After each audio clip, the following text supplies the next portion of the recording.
Australia's top intelligence chief has accused Chinese state-backed hackers of attempting to infiltrate the nation's critical infrastructure and telecommunications networks, warning that great power competition is fueling unprecedented levels of espionage. Acting Defence and National Security correspondent Olivia Casely has more on this. Olivia, what kind of threats has he outlined?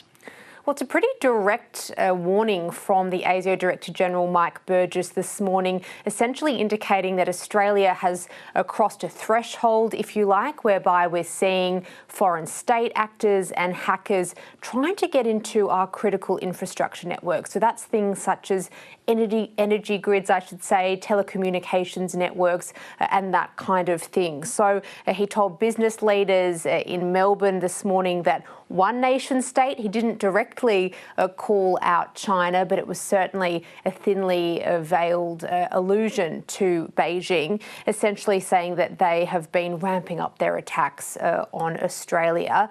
Ultimately, too, he spoke or directly called out two Chinese-backed hacking networks, one called Salt Typhoon and Volt Typhoon, which have been also accused of targeting American networks overseas and also in the UK as well. And he said that ultimately we're seeing similar kind of attacks carried out here in Australia in what he described as an unprecedented level of espionage. He said that they use elite tradecraft, really sophisticated methods and means to try and get into Australian systems, but didn't say if they had been successful while those attempts had been made. Here he was earlier. ASIO is aware of one nation state and no prizes for guessing who, conducting multiple attempts to scan and penetrate critical infrastructure in Australia and other Five Eyes countries, targeting water, transport, telecommunications and energy networks. This reconnaissance is highly sophisticated, using top-notch tradecraft to find your networks, test for vulnerabilities, knock on the digital doors and check the digital locks. And when they have penetrated your networks, they actively and aggressively map your systems and seek to maintain persistent, undetected access that enables them to conduct sabotage at a time and moment of their choosing.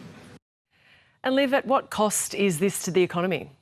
Well, it's actually a staggering cost to the economy. So he cited data from the Australian Institute of Criminology that said over the last financial year, foreign interference or espionage cost the Australian economy $12.5 billion. And he warned that these kinds of economic tolls could only increase in the years ahead, especially as we see an increase in this kind of foreign interference from a whole range of countries. But he's also really using this as a way of trying to push the business community to ensure that they are using adequate cybersecurity protection and really trying to, I guess, ensure the safe storage and privacy of important data. He spoke about how when we've seen just ordinary telecommunication outages on Australian networks in recent years, that's caused enormous difficulty for everyday Australians. So he was basically saying